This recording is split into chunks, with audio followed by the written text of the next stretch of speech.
Tyler, is that a dolphin shirt you're wearing, man? Mm-hmm. Where Mondays can be black, but turn to purple. Join Climbing the Pocket and Daily Norseman Productions as they present CTP Mondays.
The show features Tyler Forness and Deshawn Vaughan as they talk your Minnesota Vikings with you, the fans.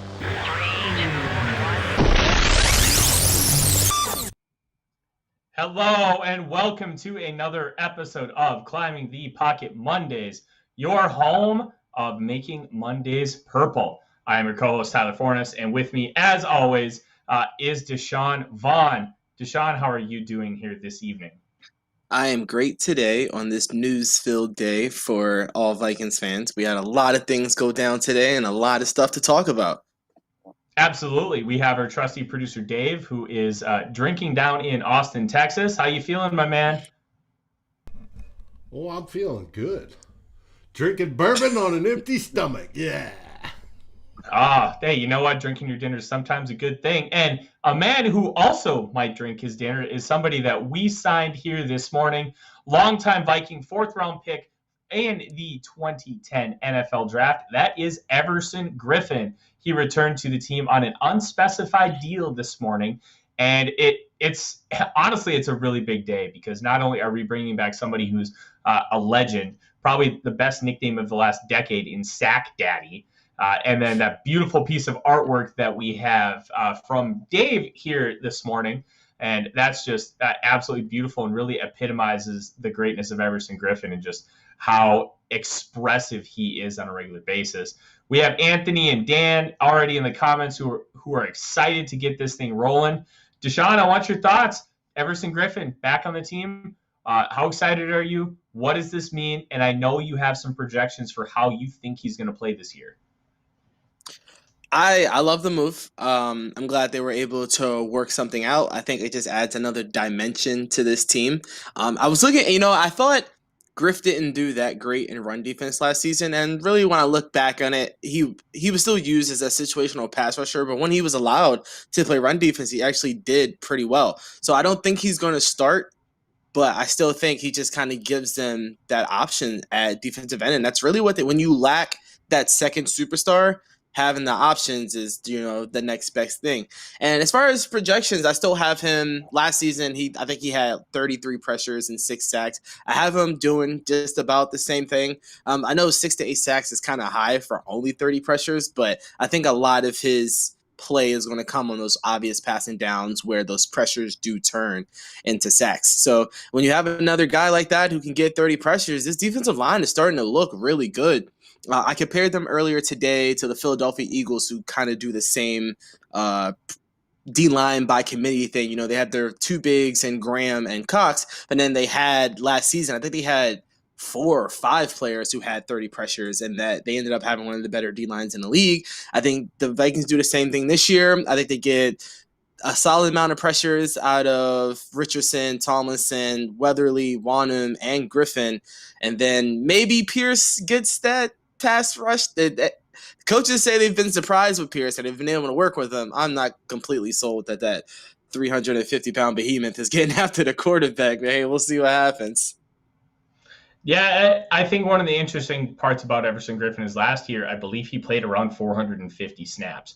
And he did it with 2 franchises, going from the Dallas Cowboys to the Detroit Lions. And I think when you really talk about how he's going to continue to translate, the lack of snaps, I think, is going to what's the best way to phrase this?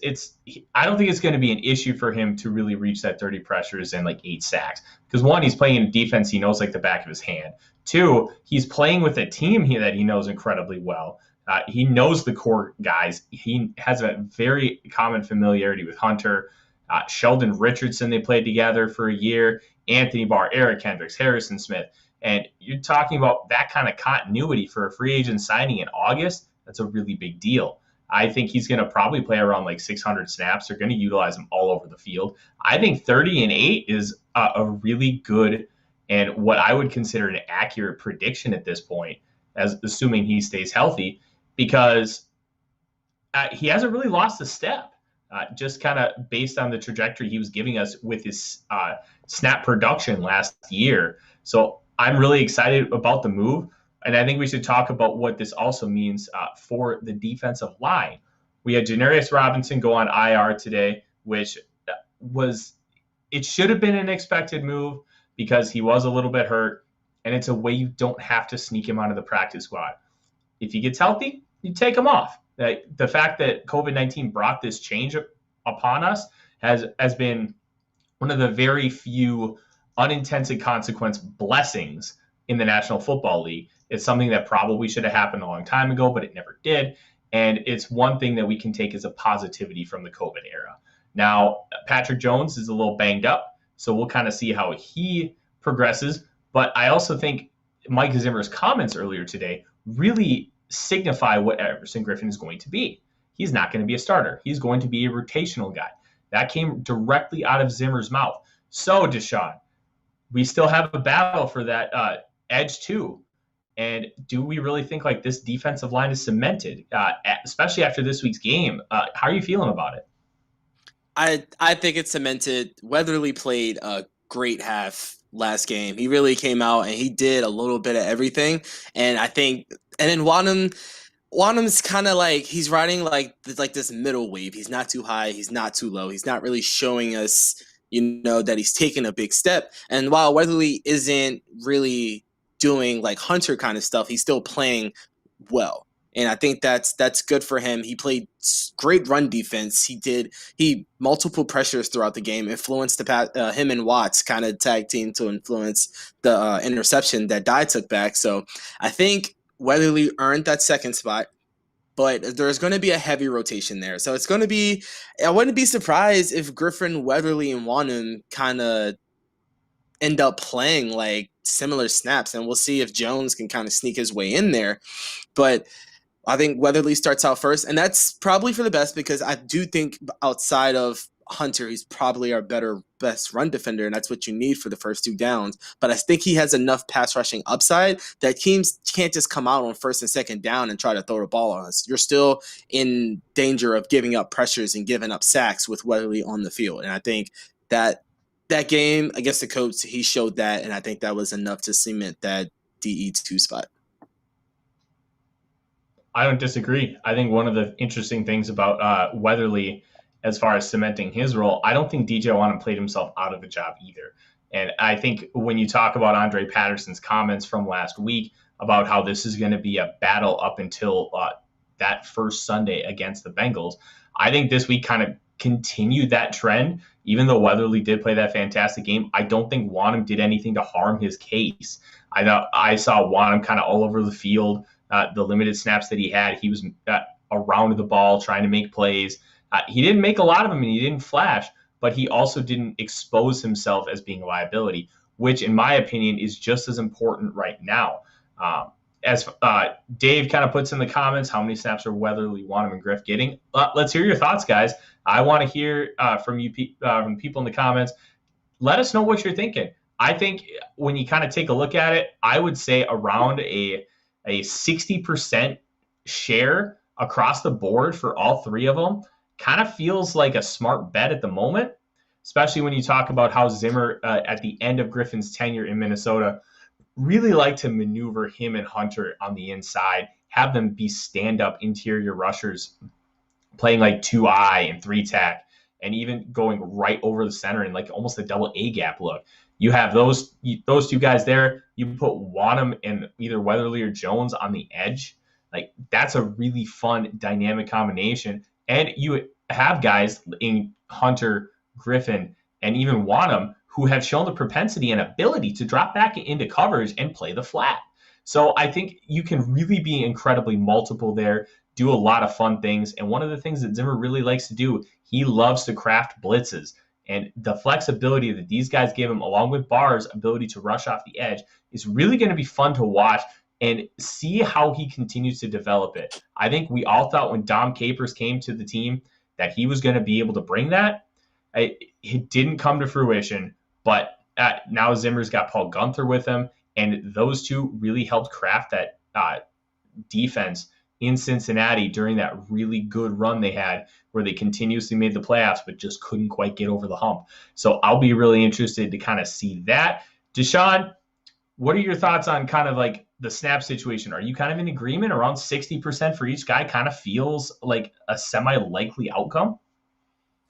I am. I like that. I like that kind of that share among the guys. Now, one formation, as I was rewatching the game, like you said, those guys were standing up in space. I saw Weatherly do it a few times too. So one of the formation I was kind of thinking about was sort of like this 5-2 formation where they have those 5 defensive linemen. They're bringing a blitz, and then they can just drop both of their ends into space and just all out blitz up the middle. Zimmer had fun on Saturday, and you can tell he was sending some crafted stuff, and they were doing extremely well. So I think he's gonna have a chance to do all kinds of crazy things. All guys are gonna get all kinds of pressures, and it's gonna be a fun season. Is really all I can say. It sounds like you have a visitor there, Deshawn. It's my mom. Mom, say hi. She said no, but it's my mother.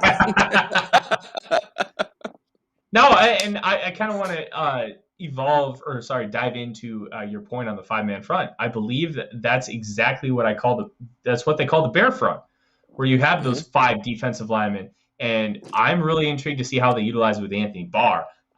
And you have Jim in the comments mentioning that he's a little worried about Anthony Barr. I'm not worried about Anthony Barr because, one, they have explicitly said it's not the pectoral muscle, which is a really good sign. 2, it's training camp. When you have a guy who's been established as long as Barr in the role on the team, like if they have a soft tissue injury, which is what I'm projecting it to be, and I know listening to Purple Daily related, Judd Zulgad agrees, and he kind of feels the same way. I don't think we should really be super worried about it. He hasn't come out and said, hey, this is a tweak. And we all remember that last year with Daniil Hunter. They've been pretty nondescript about it. I think it's just a soft tissue injury, and I don't really think we should worry. Mary, we're glad to have you. Thank you for joining us. Barr is an interesting case. Like, if it were Thielen and they were just being nondescript about it, I would kind of be thinking the same thing. Just an established veteran. Just make sure they're taken care of. But Barr's use in that bear front could be really interesting. We've talked about it for years ad nauseum. Barr's going to finally rush off the edge. Barr's going to finally do this. I don't really think they're going to utilize him consistently that way, but are there going to be packages where, as you said, they drop both defensive ends and Barr lines up as like a 9-tech? I absolutely think so. And that's something that he can get really creative with, because he can have looks where Barr drops back from that spot, and then like 5 looks later, Barr blitzes from that spot. And Mike Zimmer does a really good job of kind of tracking how teams are approaching what defenses he's calling and adjusts mid-game. Doesn't make a lot of big-time adjustments, but those little ones can make a really big difference. And I'm really excited to see how he continues to utilize those unique blitz schemes. And I think I'm not super worried about Barr, because I feel like if Anthony Barr is the only person who's unhealthy, I think Eric Kendrick spent a ton of time last year kind of learning how to do what Barr does when it comes to kind of like that leadership role, and having, because I believe the red dot went to Kendricks after Barr went out, I think. Yeah, I'm pretty sure it did. So he's learned how to take over that role, and he did pretty well. So I think a guy like Nick Vigil, because Vigil has the most experience out of the group, so I do think he would be their first guy to step up. Or maybe Troy Dye could survive a couple of games if Barr couldn't start the season. And then the Vikings, this is the first time the Vikings have been, the green dot, right? The Vikings have been in that situation where they can afford to not have a guy be rushed back. And I think that's a luxury that they have to take advantage of. And if Barr is not ready, send Vigil out there. I mean, his play against Mo Alley Cox, and Mo Alley Cox is not a slouch at tight end. His play against Mo Alley Cox, the first play of the game, was great. So knowing that he can do that, I'm sure you can, manufacture a blitz for him too. Or maybe if you want to blitz Chad Serrata, a little speedy linebacker, they could figure stuff out. They have the depth guys to figure stuff out if Barr cannot play. So I'm not super worried about Barr. Of course, it would be nice to have him out there to have the defense at full strength. What I was thinking about today, and I sent out a tweet joking about Javon Curse coming back and finishing the puzzle, I would like to see Zim be able to go back to that big nickel, because I feel like he really liked that in the 2019 season when Javon Curse was playing out of his mind. Even though he didn't play many snaps, but when he was on the field, good things were happening. So, but unfortunately, I don't think our safety depth has showed really the ability to gain that kind of trust from Zim. So I think we won't see that, but it'd be interesting if they go out and sign a veteran safety to be able to bring kind of that variation of the defense back. I like the idea, and I kind of along with a big nickel aspect, I think Anthony Barr can really be trusted with a lot more coverage responsibilities. Now, do you want him necessarily guarding a slot receiver? No, but could now you we trust the hard way?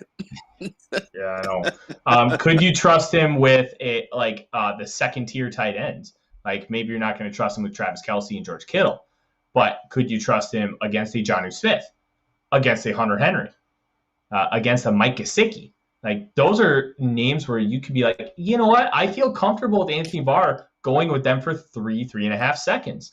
And maybe it's not a safety that you bring in, but maybe it's a linebacker. And a name that we didn't really talk about this much pre-show, but a name that I think needs to be mentioned.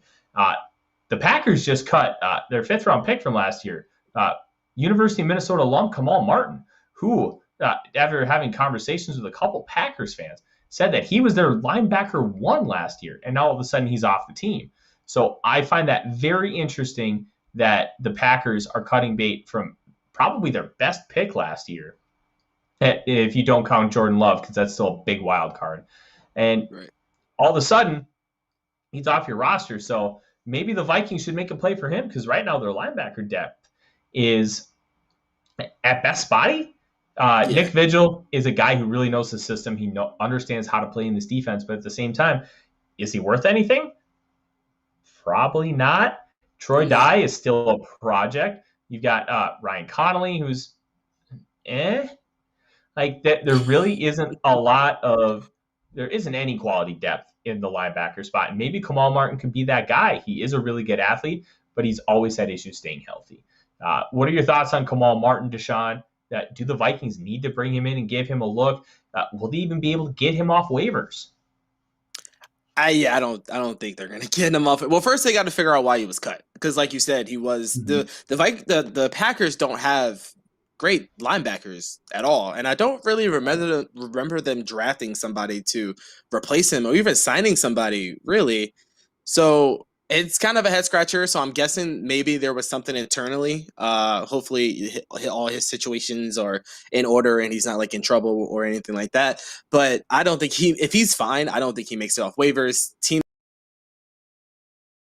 that linebacker or even maybe a starting linebacker. And I feel like our linebackers just kind of played great at the right time for us to not pick him up. Blake Lynch came out and made several plays. I know Luke over at Locked On really likes Blake Lynch, so we'll see what happens there. I think those guys kind of stepped up at the right time for us to not go over at him. But hey, it's camp. You got to bring in the best guys available, and I think he would immediately probably become the best guy at the depth position. So we'll see what happens. I think a linebacker hungry team might snatch him up like the Raiders, but we'll see.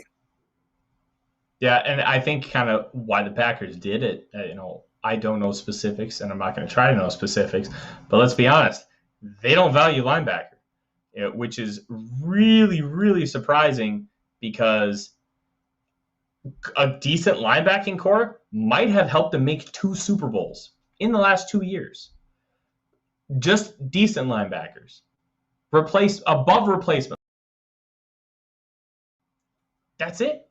Capable linebackers with decent coverage skills, and they probably make 2 Super Bowls. So that's going to be really interesting to follow and try and figure out the why. Maybe it is stemming from those knee issues he had at Minnesota. Maybe it's something else. Maybe it's just Brian Gutekunst is a bad general manager. And let me tell you, I like the fact that he is not a great general manager. But we're going to move forward. And we're going to talk a little bit about receivers. Deshawn pointed out to me pre-show, and he's 100% spot on. There is a historical track record of the Vikings losing receivers and having them miss game time. Deshawn, kind of give us a historical assessment here. Like when you were looking at this, how bad is it? So what I was expecting something much worse, because most of these games it's Diggs or Thielen that's missing games. Yeah, I think the bulk of it was Thielen missing games. I think he missed like 7 in I think it was 2019. He missed 7 games. But the Vikings historically do a great job of adjusting to not having both guys.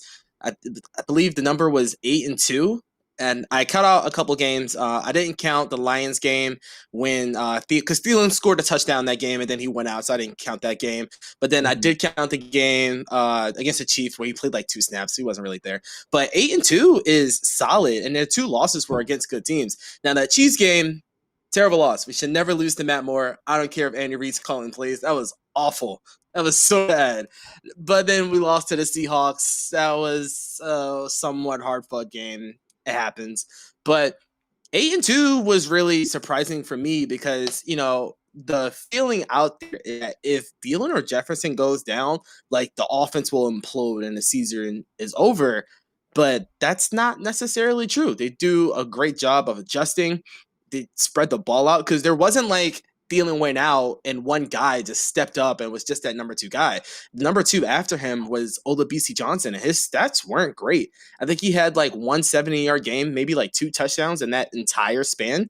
So they do a good job of getting their other guys to step up. And now they're actually looking at Irv Smith as a potential target between the 10 to 20. So hopefully he'd be able to step up. But the main factor between those 3 years of them doing okay without having a receiver was the defense.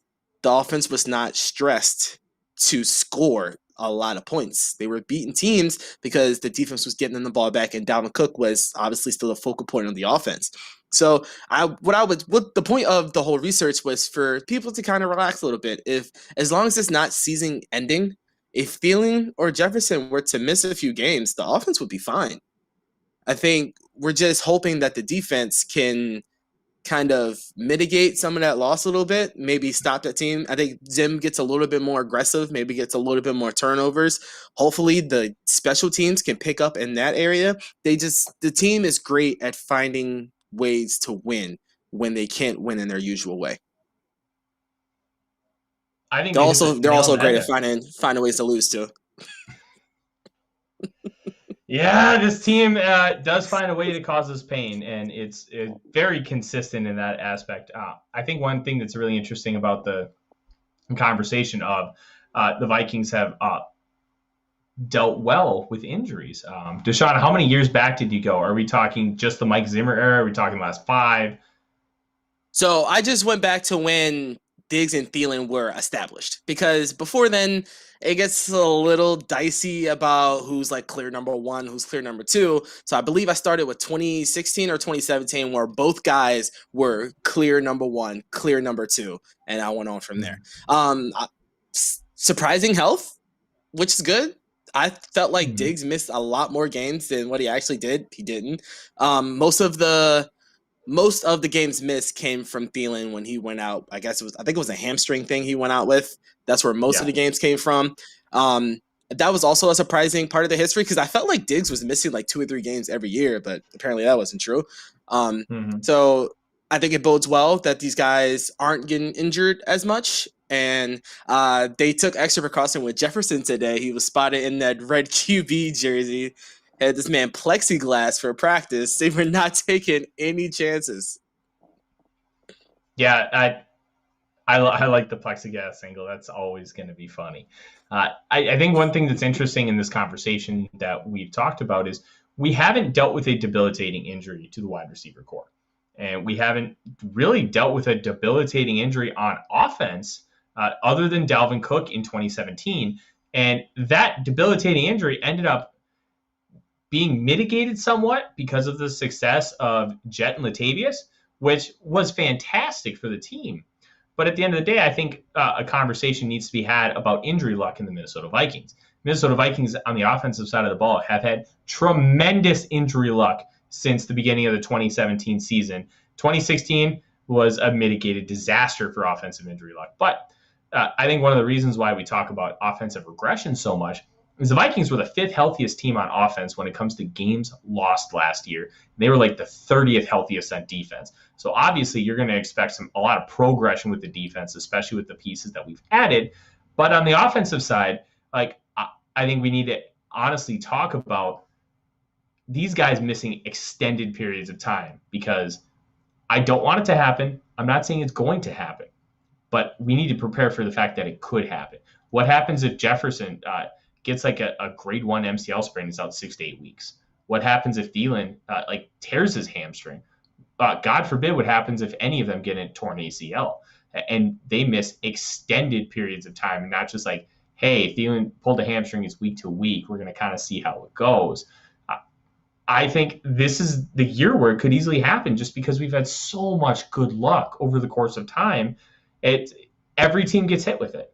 It's very random. It's bound to happen. And I wonder how the offense is going to adjust missing those guys, not for a 1 or 2 game stretch, but for an extended period of time. Because the more film that a team has on you, as far as how you adjust your offense based on your personnel, the harder it is to be successful without those pieces. So Deshawn, when you kind of took a look at your research, how worried are you if one of these guys misses extended time versus 1 or 2 games at a time? So when I was looking at it, so I was trying to kind of piece it together with the teams that they were playing. And I'll be completely honest, when guys were missing game, they were not playing a terribly hard schedule. And it's not good that their 2 losses came to pretty good teams. So honestly, there was a lot of luck involved with these games that were missed, because I think they were playing like the Giants and like the Eagles. I think they played the Chargers when they were bad. So there was and the Broncos when they had their comeback. So they were playing a lot of bad teams. They weren't playing great teams. My concern is that we kind of start off hot, quite like 2016, where I believe it was 2016, where we started off 5-0, and then the injuries just piled up, ended up going 8-8. My issue is that we start off hot, but then we get to this murderous road towards the end of the season, and then we start losing guys, and we can't keep up, and we kind of have to adjust mid-season. So I'm really looking at D.D. Westbrook, because his stats show that he has that ability to be a wide receiver number 2. We're not going to ask him to be until one guy goes out, but I think he right now is the key to stopping offensive regression. I love that the offensive line had a great debut in Indy. I think them being better will help stop offensive regression, but Cousins still has to have people to throw the ball to. Dalvin Cook can only carry the offense so long. He can win you a game or two, like he did last year against the Packers, but that's not something that's going to stay consistent. So as of right now, I have the spotlight on D.D. Westbrook, also on Clint Kubiak to see if he's able to get Irv Smith involved enough to the point where he is a threat to other teams. So my concern is that second half of the season where we're playing really good teams, are we going to need all hands on deck? Are we going to have those replacement players that keeps our offense good enough to compete? I agree with you that I think D.D. Westbrook has proved himself to be a good enough wide receiver too, and he's a capable player in that role. But the biggest thing with D.D. Westbrook, outside of the character concerns he had coming out of Oklahoma, is he has had really bad injury luck himself. Like, what do you need to see from him coming into week one that he's healthy enough to be able to, that we can expect him to be able to assume that kind of role if one of these guys goes down? If I'm being honest with you, I don't even know if D.D. Westbrook plays week one. They're doing really well to bring him in slowly. They understand that his value stretches far beyond just, the first couple of games. So I think it's good that especially because Jefferson is okay enough to play, that he's definitely going to be there week one. I think it's okay to bring him along slowly. I wouldn't rush Westbrook. He's coming off a bad injury. And I think they realize that he is kind of going to be the key to this offense taking that next step and being that top five, maybe offensive. The offensive line does kind of solidify itself. So I would not feel super comfortable playing him week one. I think the Bengals are a bad enough team. I think they're also dealing with some injuries. Their offense isn't really gelling correctly. The defense is okay, but their offense is looking bad right now. So while I wouldn't underestimate them, because the last time we did that, we got our butts whipped, I think I feel comfortable enough sitting D.D. Westbrook for that first game to really make sure that he is ready to go. Because when he's ready to go, we need him to be there, and we can't have him rushing him back and getting injured again. And, you don't really want to put him in that situation. So I would send him out week one, maybe week two, depending on how he's doing, and then kind of unleash him when we start to get into that part of the schedule. Against the Browns, I think against the Browns would be a great time for him to come back if we feel we need to wait that long. Yeah, I'm really intrigued about this ACL injury because if I remember correctly, he didn't play at all in 2020, and he missed all 16 games with that injury. So if he missed all 16 games, like with how the ACL surgery and recovery timetable has progressed over the past 10 years, especially with Adrian Peterson just being the freak of nature that he is, tearing at Christmas Eve, and then all of a sudden coming back and starting week one and absolutely dominating. Like, I'm a little concerned that he's not even cleared to play in a preseason game. If you want to send him, that's great. I will not fight you on it, but it doesn't even feel like he's been cleared. So I feel like that's a worrisome element to this whole thing. So maybe your week 4 timetable that could very well be plausible, but I don't know. I'm just a little nervous about D.D. Westbrook moving forward because of that. But I think in the chat, they want to move on to these big guys up front. I think everybody's excited about Ali Udoh, man. Dave, are you controlling all the people in the chat so they can talk about your big uglies? I am not, but I'm loving it. I know you are. Man, the cleanups that I saw from Ali Udoh and Ezra Cleveland was so, man, and I loved that the Colts put Bradbury in that position to where they kind of singled him out with a couple pass rushers, and his anchor actually kind of held up. But when it started to give a little bit, Udoh cleaned up Buckner. I think Ezra cleaned up Buckner too, and then they cleaned up his their other D tackle. So that guard play is looking to be much better. So I wasn't really worried about Ezra Cleveland starting off because his trend was always up. He had those 2 really bad games last season. I think I mentioned this before on the other show that I think in 2 games he gave up 15 pressures and 4 sacks. And then the rest of his games, he gave up like 9 pressures and 0 sacks. So he's always been trending up. He got a chance to move back to his left side. There was always, there was hope for him. Now, Ali was kind of more of a wild card. We didn't know what he can do. He was kicking inside. He's a massive man who can move. We didn't know how quick he was going to be, but he did well.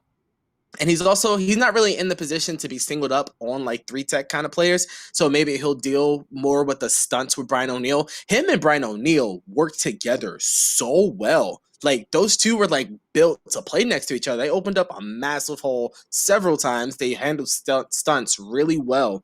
So this offensive line, man, there's so much hope. I mean, I know it was only a couple snaps against a somewhat iffy defensive line, but Buckner is a great player, even though he only played 3 snaps. There's hope there.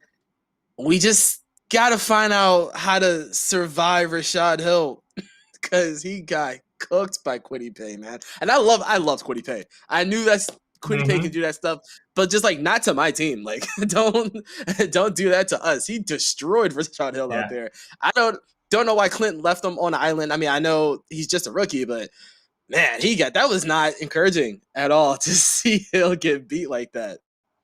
Mm-hmm. No, I agree completely. Hill is a guy that you would throw out there for a game, 2 games. I think you could talk about him as an elite swing tackle.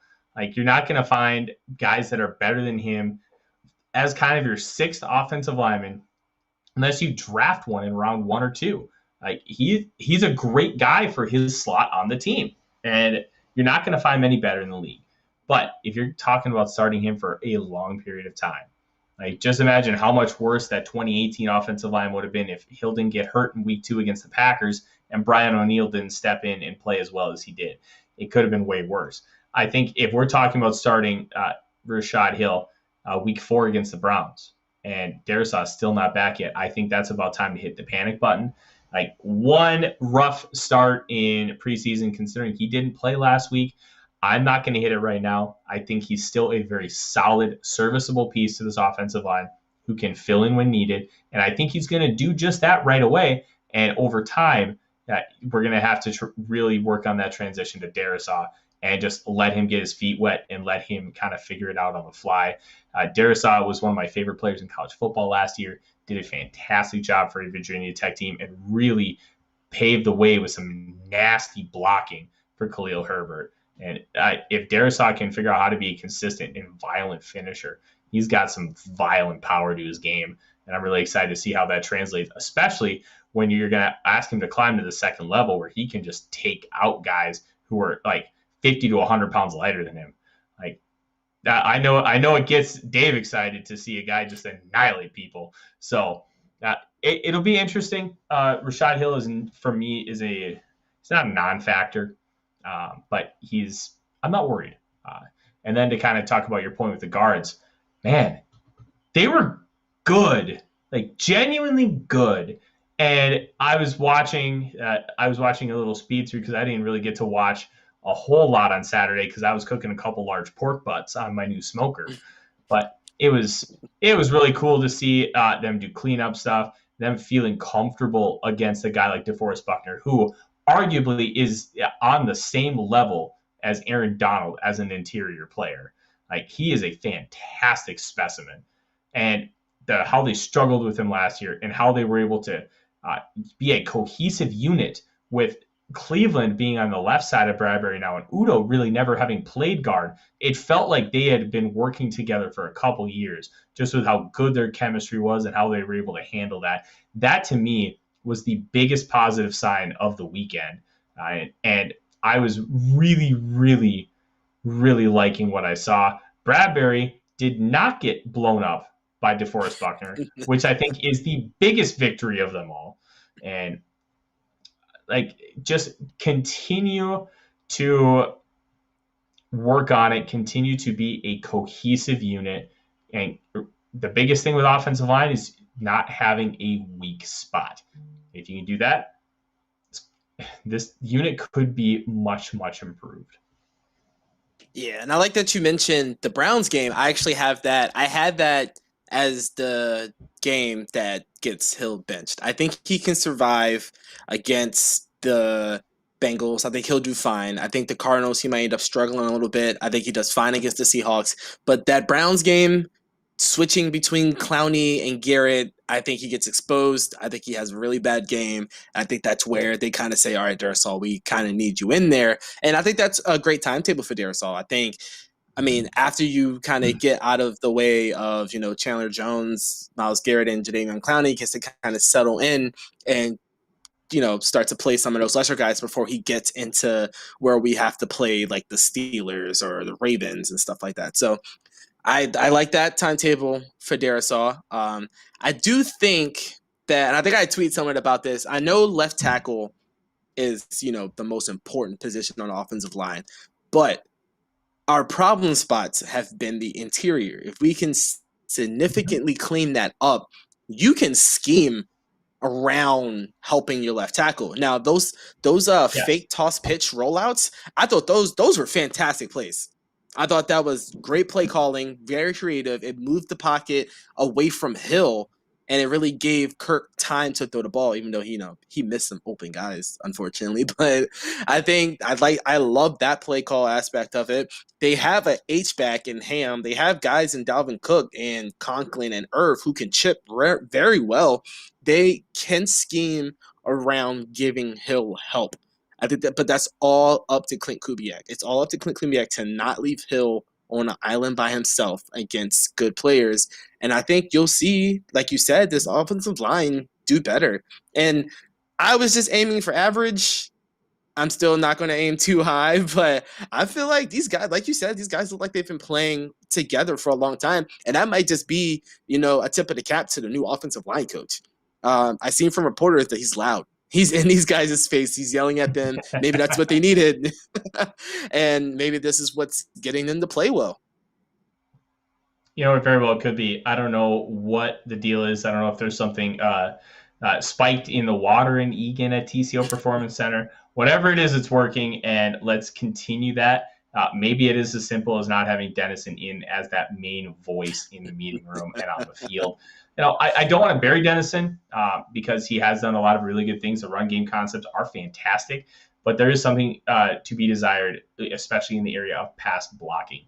So we'll kind of see moving forward how much of that maybe was Dennison's fault with the transition to the new offensive line coach and the new voices on the field as far as the lead, the voice of authority. So I'm really excited to kind of see that. We got a couple more topics quick, and then we are going to take off here on this Monday evening.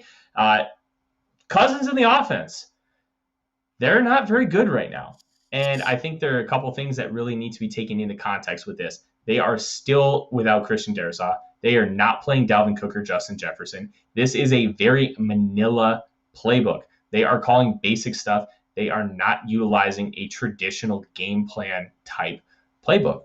They're not scheming, that they do this, so we're going to attack this. You don't want to do a lot of that stuff. You want to call basic concepts.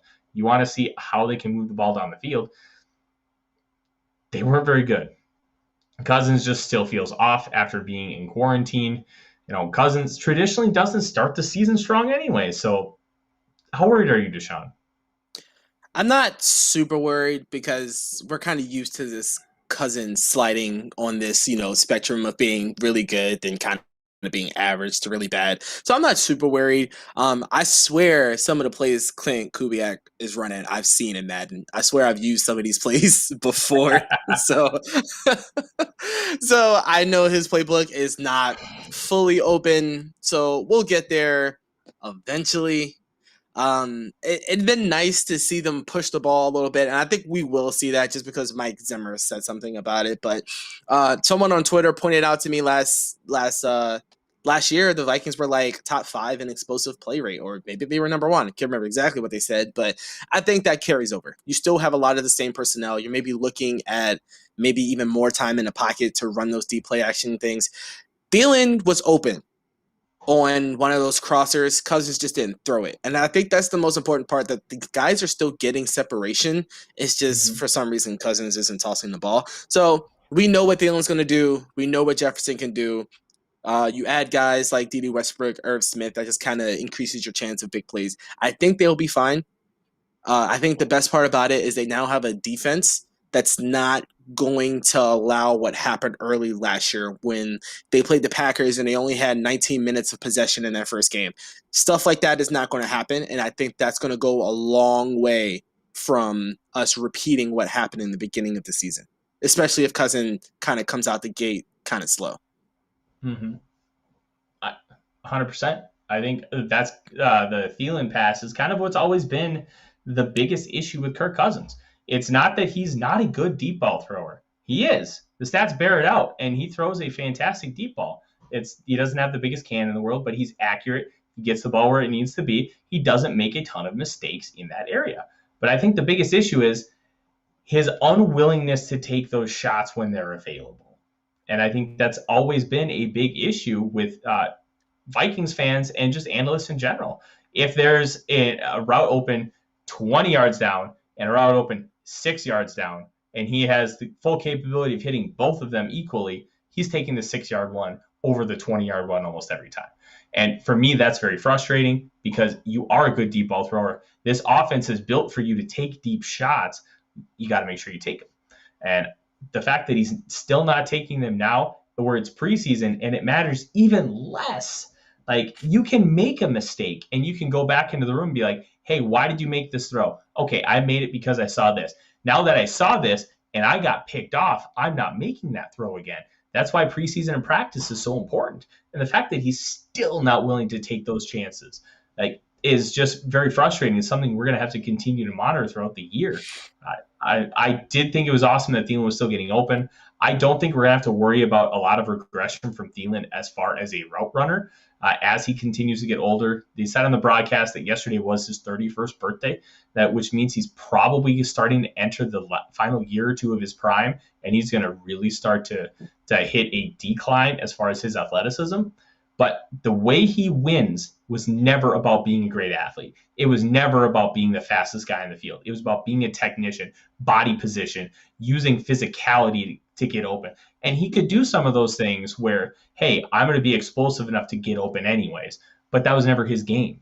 And I think when we saw Larry Fitzgerald transition into the slot about a decade ago, and he was able to reinvent himself, I think Thielen isn't going to have to really reinvent himself. He's going to be able to continue to do all the things that make him successful. He's just going to have to understand that there's going to need to be a little bit more nuance to continue to get to the level of open that he has been over the past few years. And that he's still able to do that on a regular basis is a really positive sign for this football team. Yeah, and I think this is, I've been against it for a long time, but I think this is another year where the Vikings will probably go high with receiver. Like you said, Thielen, 31, I think it's time to get that next guy that's going to pair with Jefferson for the future. And I'm not completely sold on KJ Osborne and being that guy. We'll see if ISM can maybe step up after playing some special teams, but they'll definitely start to need another target soon here. But I'm okay with Thielen for this season. He's coming off of 14 touchdowns. Didn't have 1,000 yards, but he was killing people in the red zone. I think he returns to that. I think you start to see other guys get the ball more. I think they're going to run Dalvin Cook into the ground this first few weeks because we're playing some pretty average defenses. So I think this offense will be fine. I think I'm not looking at them to be top 5, even though they have the capability to be. I think they were what were they, like 10th in points scored or something like that? And I think they'll score more points. I really do. I think they'll get the ball more. They were 11th in points scored, and I think in total yards they were 4th or 5th. And I think that was the disparity that was really the main issue when talking about the Vikings offense over the course of the offseason. Yeah, so I think we'll see those points scored go up. Not by a lot, but I think you'll see them move into the top 5 in points scored as their defense starts to get them the ball back. They get shorter fields. Hopefully they make some more field goals.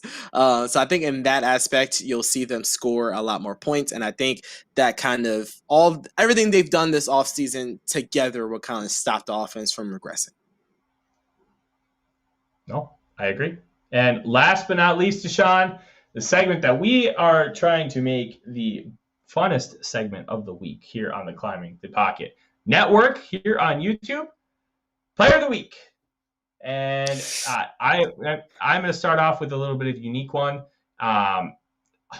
I'm going to give it to Armond Watts. And I loved the first few drives of the game. Armond Watts he was not being moved. He was being explosive at getting into and penetrating gaps. He wasn't super flashy, but I saw a lot from him. And when you talk about that defensive line depth and how Zimmer really likes to rotate guys in and out, Armond Watts taking that next step with a possibility of not having either Michael Pierce or Sheldon Richardson next year so we can be more flexible at the cap. I think Armond Watts could utilize this opportunity, learn a lot from both of those guys because they do different things, and he could be an incredibly valuable asset for this football team. Yeah, I loved his aggressiveness in pass rushing, and I think that's somewhere he needs to focus on. I love that he wants to be aggressive. He wants to get after the passer, and I think that's a great spot for him. I definitely agree with that. He played a great game. That tip on the pass that was intercepted was fantastic. He was playing great in run defense. He was all around great game, and this is not the first time we've seen that from him, which is encouraging. We've seen him do this before. I remember the first time, I want to say 2019 against the Cowboys, where I think he got a run stop on all of his snaps. He only played 5 snaps, but I think he recorded 5 run stops or something insane. So we've seen this from him before. I love to see him build on it. I saw that they had Sheldon Richardson out there with the second team. I know he's not technically a starter, but he's almost like that starter / backup player. So I think they really like the rotation of Richardson and Watts, and something that they're going to use a lot, especially on pass rushing downs. So I would love to see him continue that aggressiveness and get after the quarterback more. If he can become another 30 pressure guy from the inside, that just makes this pass rush all the more dangerous. And like you said, if he can continue, he can be next year, gives us some cap flexibility. We don't have to keep all these guys. My guy, I'm going with the beloved Ali Udo. He went out there. He looked like he belonged. The situation did not look too big for him. He did great. He moves well. And that was, I know he can move.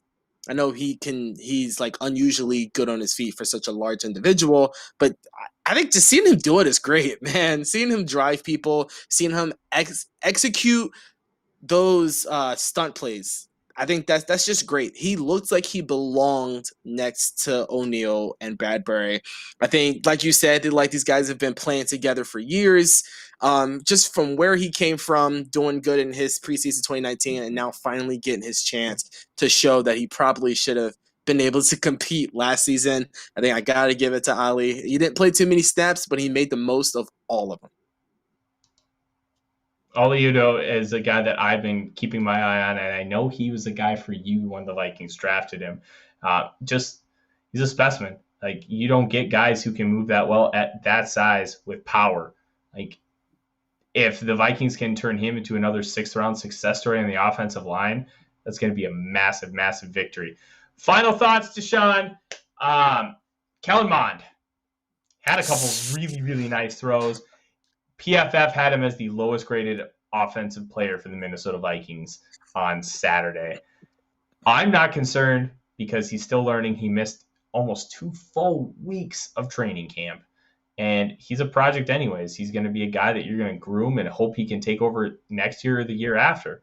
But to see him look more comfortable, be able to kind of make reads across the field and make really nice throws, including one on a sail route where he just got obliterated from the backside. I still saw some positivity in his game. And the Mon Pond is strong, and we are having fun, and hopefully he can become the future of this team. What were your thoughts on Mon? He played. I was frustrated with Kellen Mond because I feel like he was just on the cusp of playing really well. There were a few plays where he had an opportunity to do something well, and he just didn't. Now, I remember specifically, I think it was a 4th down play, maybe a 3rd down play. He kind of got some pushback from the center, but he had an open lane to just take off, and he didn't. Or at least scoot out of the way to buy himself some more time, but he didn't. And there's plays like that, and then there's a play like you mentioned, the one that got called back from holding when ISM was running across her. He stood in the pocket, he took the hit, made a great throw. And then again, on the same play where I felt like there was a play coming out of Madden, he had a read on the seam where the guy was open for a split second, but the safety was sitting on it, waiting for him to make that throw, and he didn't. He waited for his in cut to come, and he made another great throw. So he's progressing week to week. He just hasn't put it all together yet. But for some reason, it's like the small things, like, you know, just sliding the pocket a little bit, or maybe taking off a little bit more. It's good for the long run. Because, like you said, he's a project. He's still 2 years out from playing any meaningful snaps. But I feel like he's like right there to where he's like almost there to put it all together. Maybe it would be differently if he didn't miss those 10 days with COVID.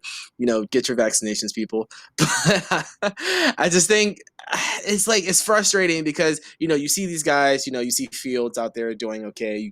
Lawrence is like getting beat up by that Jags offensive line. Zach Wilson is doing great. And I feel like Mon is just like right on the cuffs of being up there with those guys.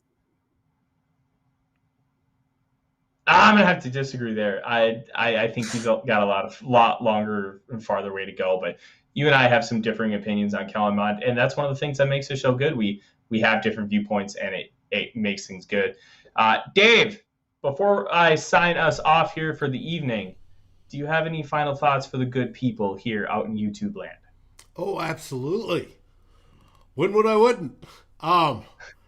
First off, I want to thank everybody that's joined us. And as Dan says, Mon's not ready. That's his takeaway. Mon's a third-round draft choice. He's not going to be ready. It's going to take some grooming and growing. That's just the way it is.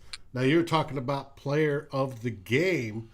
You guys didn't even mention the man that was flying all around and got his first pick 6 of the game, Mr. Troy Dye, was just everywhere during the game. I thought he did fantastic. Now, I agree. Oli Udoh, awesome. Cleveland, awesome. It just got me going. Anyways,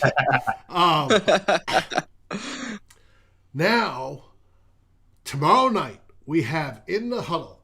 And as many of you know, all the Climb in the Pocket personalities gather in one spot on Twitter. We got our own private little group.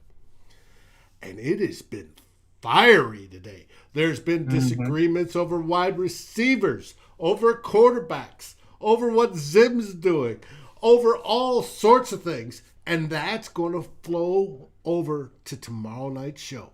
So make sure you watch. And until then... Huh? Oh, I was just going to sign us off there, Dave. Oh, go right ahead. Hey, let me tell you, we appreciate you coming on from Deshawn, from Dave, and myself.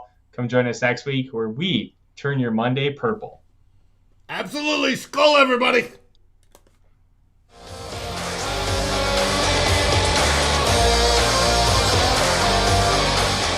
Thanks for watching. Like, subscribe, and ring the bell. And if you're listening on your favorite aggregator, make sure you rate us. And always feel free to join the conversation here at Climbing the Pocket.